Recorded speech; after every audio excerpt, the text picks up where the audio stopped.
And आप पर आरोप क्या है? माननीय न्यायालय, पत्नी की हत्या का झूठा आरोप मेरे ऊपर लगाया गया है। जो सर एफआईआर है वो 26 घंटे डिले है, मरण कथन 18 घंटे डिले है सर। और इसमें स्पष्ट रूप से निर्णय के पैराग्राफ 46 में बताया गया है कि ये 18 घंटे बाद जो है पुलिस नहीं पहुंची। लेकिन माननीय मृतिका को पुलिस और मैं खुद स्वयं हॉस्पिटल लेके गया था। तो मेरा उद्देश्य तो उनको बचाने का था, मेरी पत्नी को बचाने का था सर। क्वेश्चन नंबर 5 में ये भी बताया कि पति ने पानी डाला, पति ने आग बुझाई। माननीय, ये ये उसके द्वारा उस समय कहा गया जब उसको लगा कि मेरे पति को झूठा फंसवा दिया है। तो अब मैं अपने पति को कैसे बचाऊं? से जल गई। हमारे पति दारू पीकर आते थे, मारपीट करते थे, किसी भी महिला के साथ घूमते थे। मुझसे कहते थे तुम अच्छी नहीं हो, तुम्हारे पिता से 2 लाख रुपए 4 व्हीलर लेकर आओ। पति कल रात में शराब पीकर आया और फोन लगा रहा था। हमने पूछा किसको लगा रहे हो, तो तुम्हें क्या मतलब हम कुछ करें, तुम कुछ करो। माननीय न्यायालय से निवेदन है, नए न्यायालय को मेरी 2 जमानत आवेदन मेरे पेंडिंग है। आपका शुभ नाम बताइए। प्रणाम कुमार रैदास। आप एप्लीकेंट खुद हैं? जी माननीय। अभी क्या जमानत पर हैं आप? नहीं सर, मैं पैरोल छुट्टी पर हूँ सर। पैरोल पर हैं? जी अभी क्या चाहते हैं आप? सर, मैं ये चाहता हूँ कि ये सर मेरे विरुद्ध झूठा मामला बनवाया गया है, तो इसको मैं सिद्ध करना चाहता हूँ सर। ये जो सर प्रदर्श पी में जो PW3 जो है सर, ये उसमें इनने मृतिका को भर्ती किया है चिकित्सा के डॉक्टर ने, और एक इन्हें मिनट, एक मिनट। आप फाइनल हियरिंग करना चाहते हैं आज? सर जमानत की यदि कृपा है सर, मेरी बेटी बीमार है, मैं इलाज कराना चाहता हूँ। आपने कोई आवेदन लगाया उसके लिए? जी सर, मेरा 2 आवेदन पेंडिंग है सर जमानत जमानत। के 2 आवेदन लंबित हैं आपके? जी पैरोल पर? सर, मुझे 25 को वापस जाना है। 25 को? जी एंड आप पर आरोप क्या है? माननीय न्यायालय, पत्नी की हत्या का झूठा आरोप मेरे ऊपर लगाया गया है। जो सर एफआईआर है वो 26 घंटे डिले है, मरण कथन 18 घंटे डिले है सर।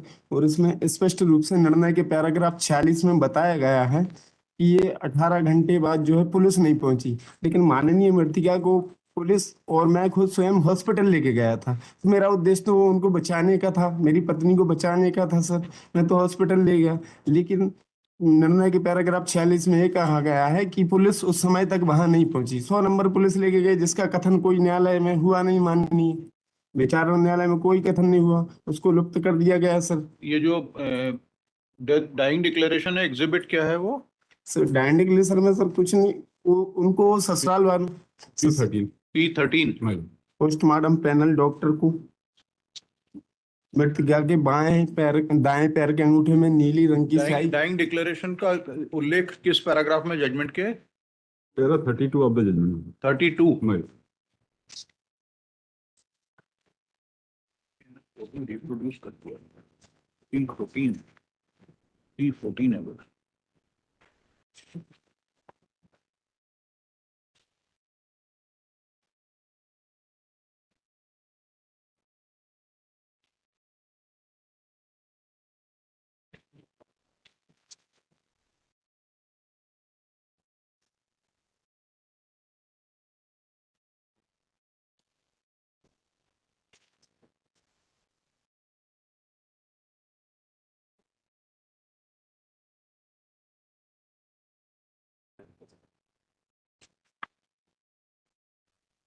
इस पर क्यों अविश्वास किया जाए मृत्युकालीन कथन पर?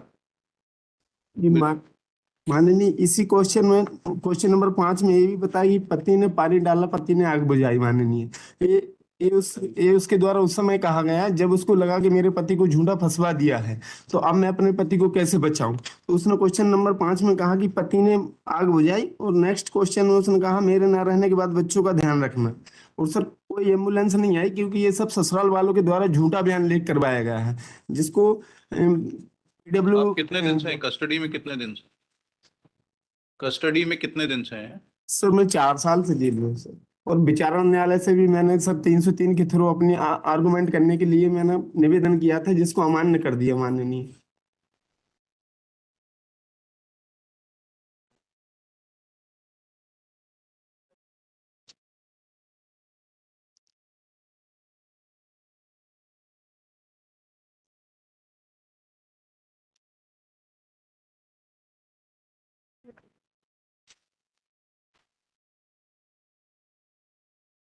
आपको खुद कोई इंजरी हुई बुझाने के प्रयास में? जी सर। आपको खुद कोई बर्न इंजरी हुई जी बुझाने के सर, जी प्रयास? सर, मेरे फिंगर वगैरह जल गए थे बचाने में उनको। एमएलसी हुई है आपकी कोई? जी सर।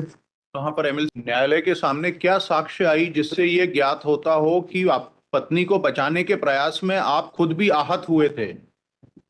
इस मनन कथन में सर उसने सेल्फ कहा है, उसने उसने पानी से बचाने की बात कही, जी पानी डालने की बात जी कही है। न्यायालय से आपसे प्रश्न ये है कि क्या बचाने के प्रयास में आप आहत हुए थे? आप जी। कह रहे हैं कि हम भी आहत हुए थे। जी मानिए। इस संबंध में साक्ष्य क्या है न्यायालय के समक्ष?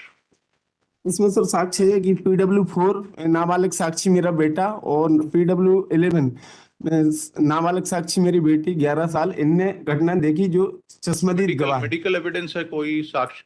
एमएलसी हुई हो, आपका कोई ट्रीटमेंट हुआ हो बर्न इंजरी के लिए? सर मुझे एडमिट कर रहे थे, लेकिन मैंने सर वहां से छुट्टी ली और मैं पत्नी को पैसों के लिए व्यवस्था करने गया कि पत्नी का इलाज करा लूंगा। क्या कोई इसकी मेडिकल एविडेंस रिकॉर्ड पर है? ये प्रश्न आपसे पूछ रहे हैं। For that he himself was last week who argued, I don't remember, we converted into 304 part 2 Yes, sir. In the final hearing matter. in the final hearing matter, and he is already in jail for 4 years. My lord. कोई custody report है? इसमें judgement में दिया हुआ last में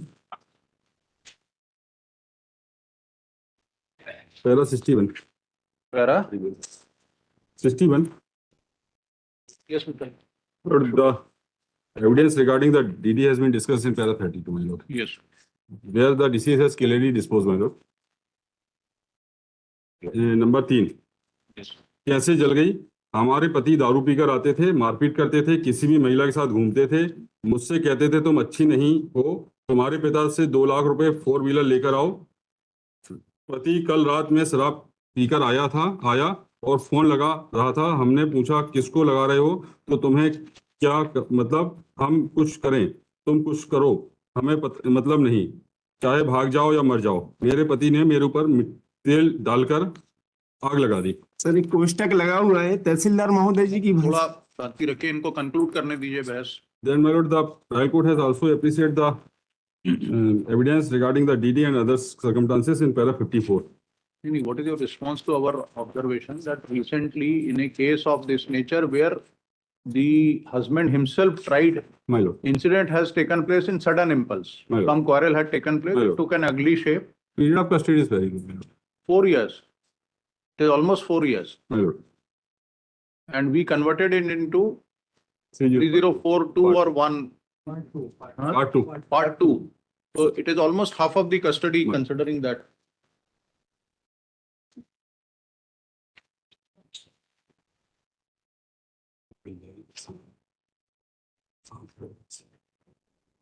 In that case, since he has already undergone 10 years, we released him on that by converting it into 304 part 2.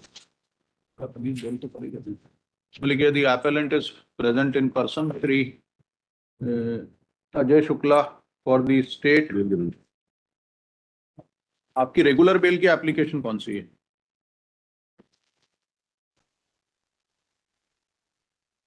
Kerosene on his wife and set her ablaze on 15/7/19.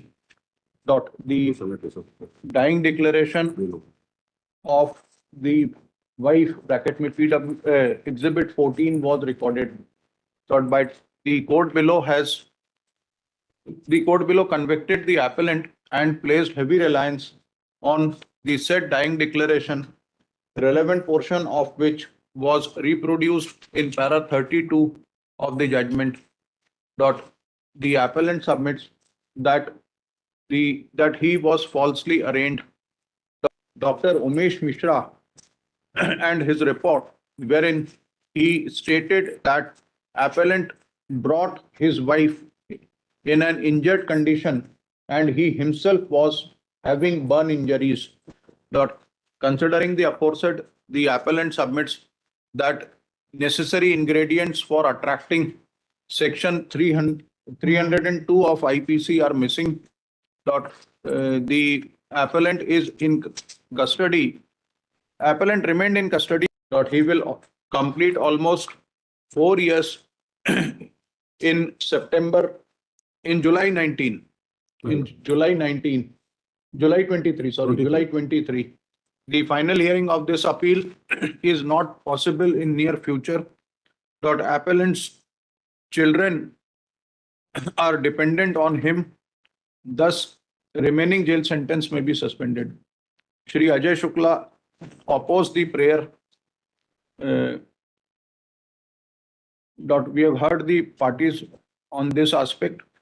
This court in CRA number 3327 of 13. ये मत लिखिए ना. Considering the aforesaid factual backdrop, we deem it proper to suspend the remaining jail sentence of this appellant for 50,000 की bail के दिए. He shall he shall get surrender after completion of parole and thereafter shall be entitled to get the benefit of suspension of sentence. He shall mark his presence before the trial court Sagar on. आपका payroll कब खत्म हो रहा है? इसी महीने जी sir 25 तारीख को. 11th of September and further dates. In view of this order, appellant has not pressed IA number such and such है ना, जितनी बाकी लिखी है causes में, the same are disposed of. Clear.